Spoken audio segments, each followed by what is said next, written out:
60,000 का पाइप पवा दिया अपने यहाँ पे, 3 महीने हो गए इसको पीछे पीछे भी। 6100 रुपए का बिल है ये, और इसका 2 महीने हो गए, ये आएगा वो आएगा, निकम्मे बिल्कुल। एक कागज 6100 का आपका बिल है, उसके अंदर अकाउंटेंट ने आपको क्या कहा? 6100 का बिल था, अकाउंटेंट कह रहा है भी ये तो अभी तो 2 महीने और लगेंगे इसको, 2 महीने बाद होएगा ये। मैं कहा ये 2 महीने क्यों होंगे, सबके साइन हो गया, सबके हो गया। कह रहा है ये तो 5000 से ऊपर है। और दूसरा, कोई आवारा पशु यदि कहीं मृत हो जाता है, उसकी उठाने की नगर पालिका की कोई व्यवस्था नहीं है।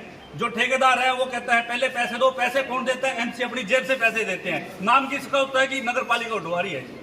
और नगर पालिका वाले ने आज तक उसके पैसे नहीं दिए, और वो अभी भी नाराज बैठा हुआ है। वो आज भी सुबह हमारे एक एमसी ने कहा कि 2 गायें उठानी है, और उसने साफ साफ मना कर दिया कि अगर आप पैसे दोगे तो मैं उठाऊंगा। तो ये क्या कारण जो पेमेंट नहीं हो रही है? इनका निकम्मा बना, आपस में मतभेद है, आपस में मतभेद है। ये आपस में एक दूसरे के साथ सबका बिल्कुल नहीं बनती इनकी, आपस में बिल्कुल नहीं बनती। शहर की डेवलपमेंट जीरो है, और बीजेपी इसी कारणों से शहर का विकास रुका पड़ा है। छोटे छोटे टेंडर लगे थे, छोटे छोटे टेंडर लगे थे शहर में, जो 4 तारीख को खुले थे।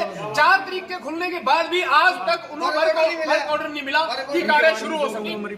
नहीं बोलो ना, गिरदे कमेटी के कोई बिल हो तो वे कह देंगे हमारे पास पैसे नहीं है। एक कानून प्रधान जी को गुमराह करते हैं, पड़े थे 8 करोड़ रुपए पहले पूरे हाउस को गुमराह कर हाउस को गुमराह कर रहे हैं जी। बिल्कुल भी हमारे को कुछ भी नहीं पता नगर पालिका अंदर क्या हो रहा है, क्या नहीं हो रहा है, क्या फंड पड़ा है, क्या नहीं। पिछले 3 महीने टेंडर लगाने की बात कर रहे हैं। और सारे कानून हमारे इनकी मार्केट वैल्यू इतनी अच्छी है, इन्हें कोई भी बाजार में कुछ नहीं देता, फिर भी ये ऐसा कर रहे हैं। हमें बजट में बताया गया था 7.5 करोड़ रुपए पड़ा है, ऊपर सीएम से हमें पता लग रहा है अभी 13 करोड़ रुपए पड़ा है। हमें पता ही नहीं कितना पड़ा है। ऐसा इनके पास एक साल की इनकी तनख्वाह एडवांस में है। ये कहते हैं वो तनख्वाह रखी हुई है हमने, पैसा नहीं है इनके पास। कोई टेंडर के तो इनको टेंडर ही टाइम से लगता है। उसके बाद बिल के टाइम सारे वर्क ऑर्डर इतने दिन हो गए, 4 तारीख का टेंडर खुला हुआ, अब तक उनको वर्क ऑर्डर नहीं जारी हुए हैं। सेक्रेटरी की एमई से नहीं बनती, उस चक्कर में सारी डेवलपमेंट रोक के सारे बिल रोक रखे हैं। कोई काम करके राजी नहीं। इलेक्शन ईयर है, इनका कुछ नहीं जाएगा, सरकार का नुकसान होएगा। और ये सरकार को हराना चाहते हैं, बीजेपी को हराना चाहते हैं। पैसा पड़ा 13 करोड़ रुपए, बीजेपी की बेइज्जती करवाना चाहते हैं ये लोग डेवलपमेंट ना करा के। और आपको पता भी पीछे से आपदा आई थी कि बाढ़ग्रस्त चारों पासे पानी पानी हो गया था। उस दौरान कोई नगर पालिका को जेसीबी मशीन नहीं प्रोवाइड हो रही थी। कोई नगर पालिका का नाम सुनते मना कर रहे थे। भाई साहब ने अपने बिहाव पे, अपने रसूख पे जेसीबी वाला ला दिया। वो आज तक धक्के खा रहे हैं इस बात के कि हमें पेमेंट करवा दो, पेमेंट करवा दो। उस टाइम इन लोगों का ये कहना था कि बुलाओ, पैसे हम साल के साथ देंगे, लेकिन नहीं। मामला है जी, आज से इन्होंने लगभग 15-20 दिन पहले फोगिंग मशीनें खरीदी थी 4। तो 4 फोगिंग मशीनों के लिए लगभग 2 लाख रुपए की कॉस्टिंग आई है उसकी।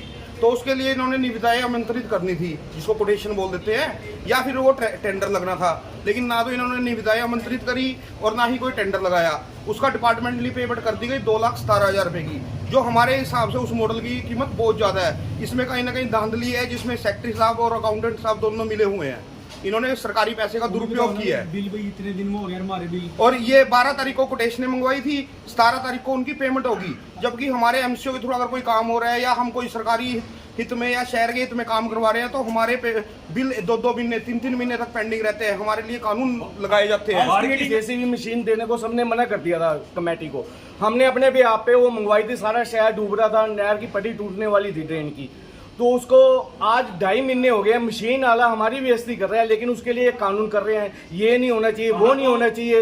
एक ग्रामीण मशीन वाला अगर हमारे कहीं पे आ गया तो उसको हराश कराया जा रहा है। अपना ये हमारे हाउस में ये पास था कि 10-10 हज़ार वाली फोगिंग मशीन 8-9 मंगवाएंगे। इन्होंने हमारे उस प्रस्ताव को इग्नोर करके 2,17,000 की मशीनें मंगाई, जो कि 5 दिन नहीं चली। पूरे वार्डों में फोगिंग तक नहीं हो चुकी, वो खराब हो गई, वापस जा चुकी है। तो ये भ्रष्टाचार है जी, पूरा नीरा भ्रष्टाचार है जी।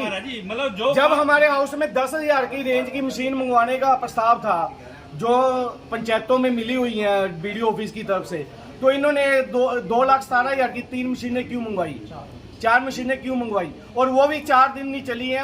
अभी पूरे वार्ड भी कंप्लीट नहीं हुए थे, खराब हो चुकी है वो मशीन। और उसका बिल, पेट्रोल का बिल देख लेना आप। उसका जो 2,17,000 रुपए का बिल पास हो रहा है। तो मुझे संदेह है भाई इसमें धांधली बहुत ज्यादा की गई है और मशीनें भी खराब होकर वापस जा चुकी है। इसमें सेक्रेटरी, अकाउंटेंट, डीएमसी जो भी इसमें लिप्त है उसकी सरकारी जांच करवाई जाए और जो दोषी है उसको बर्खास्त किया जाए।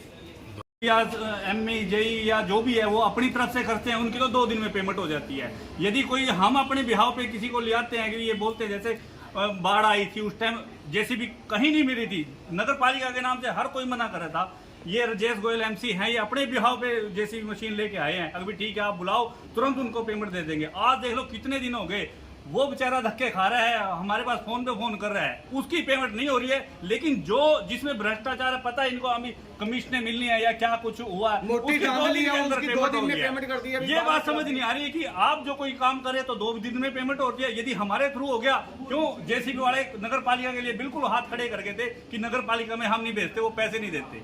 हम वो हमारी इज्जत करके हमारे मुंह देख के आगे थे। अभी चलो कोई बात नहीं, एमसी साहब कह रहे हैं तो मेरे को पैसे दिलवा ही देंगे, लेकिन अभी तक उनकी कोई अदायगी नहीं हुई है। ये बिल्कुल भ्रष्टाचार 8 महीने तक तो एमसीओ को एमसी द्वारा जो प्रदर्शन किया गया है, ये निश्चित रूप से जो है कुछ है व्यवस्था है ऑफिसर्स के लेवल पे, जिसके विरोध स्वरूप जो है हमारे एमसीओ ने अपनी जो है रोष प्रकट किया है। तो इसको सुधारने की अत्यंत आवश्यकता है और जो इन्होंने मुद्दे उठाए हैं वो बड़े सार्थक मुद्दे हैं, बिल्कुल ठीक मुद्दे इन्होंने उठाए हैं। तो अफसरों को अपने व्यवहार में परिवर्तन लाने की और कार्यशैली को बदलने की आवश्यकता है। तो ये मंत्री से ऊपर है क्या है, इस विषय में तो मैं कोई टिप्पणी नहीं करूंगा।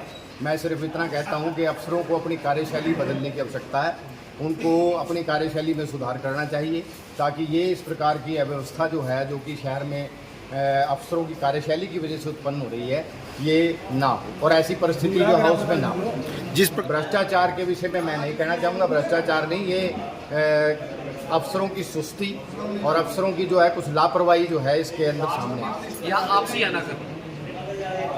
तो ये मुद्दा जो हुआ है, तो आप क्या प्रतिक्रिया करेंगे इसके ऊपर? तो इनकी जो समस्याएं तो उसको लेकर क्या कहेंगे जी आप? देखिए, इनकी समस्याएं एमसी की बिल्कुल जेन्युइन समस्याएं हैं। जो भी इन्होंने बिंदु उठाए हैं वो बहुत अच्छे बिंदु उठाए हैं और इस पर जल्दी से जल्दी जो है अफसरों को इनका संज्ञान लेना चाहिए और जल्दी से अपनी कार्यशैली परिवर्तित कर कर उसमें चुस्ती लानी चाहिए और ताकि शहर के विकास काम जो हैं वो अच्छे। अधिकारियों पे गाज गिरने का जो सवाल है, ये उच्च अधिकारियों के जिस संज्ञान में मामला आएगा तो उस विषय में जो भी कार्रवाई होगी वो उच्च अधिकारी करेंगे। तो उस विषय में मैंने कुछ कह सकता। टेंडर लगाने वास्ते कनिष्ठ बेनता को आदेश दे दिए कि शीघ्र ही सभी कामों के टेंडर लगा देंगे। तो बताया जा रहा टेंडर तो खुल भी चुके लेकिन काम नहीं शुरू हो रहा, क्या है? जो काम शुरू नहीं हो रहे हैं ठेकेदार को नोटिस दिया जा रहा है। नहीं है, बरसात के दिनों में जो बिल आए थे जेसीबी वगैरह के अन्य थे, उनको हाउस की मीटिंग में रखा गया है, जैसे अनुमति प्रदान होगी पेमेंट कर दी। तो आप और क्या प्रतिक्रिया देंगे जिसका एमसीओ ने अपना काम रोक दिया गया है? कोई काम नहीं रोक रहा है, एमसी साहब काम कर रहे हैं, बढ़िया काम कर रहे हैं।